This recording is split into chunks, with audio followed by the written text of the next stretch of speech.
there are these systemic inequities and disparities along racial lines, many or all of which have been created and perpetuated by policy.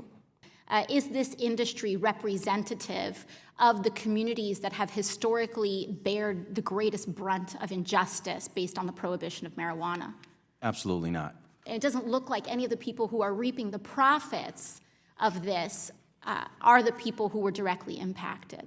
That is correct. Is it possible for a situation where a private equity group that profited off of for-profit incarceration could turn around and take that margin, invest it as a first mover in the cannabis industry while there are still systematic barriers for investment from Black and Brown Latinos, particularly Black and Brown communities, including Latinos?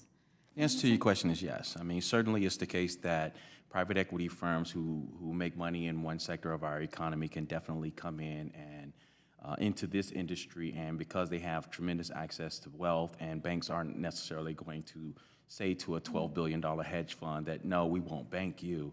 Have you experienced or seen any barriers to entry for individuals that were formerly incarcerated, particularly for nonviolent drug offenses, to enter the cannabis industry? Absolutely.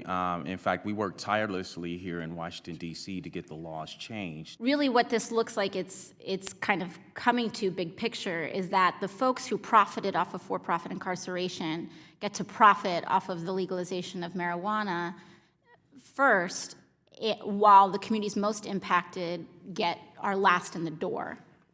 Absolutely, but I would also say that this particular act serves to actually give a valuable tool to winners of licenses, in that if banks do actually get active, then you do have an access to capital that you previously didn't have. We can't have a situation, which is what we see playing out, where people who have been historically locked up are now locked out of a multi-billion-dollar industry.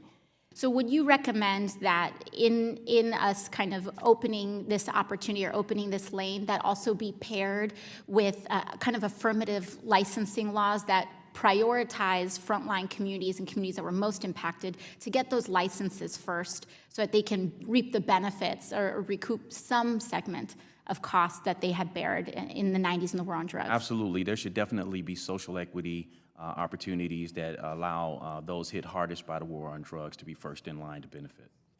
And so this is an opportunity to right the injustices of the past, but we need equity embedded, and we need the financial industry to be, and institutions to be nimble, as they are with any other growing industry.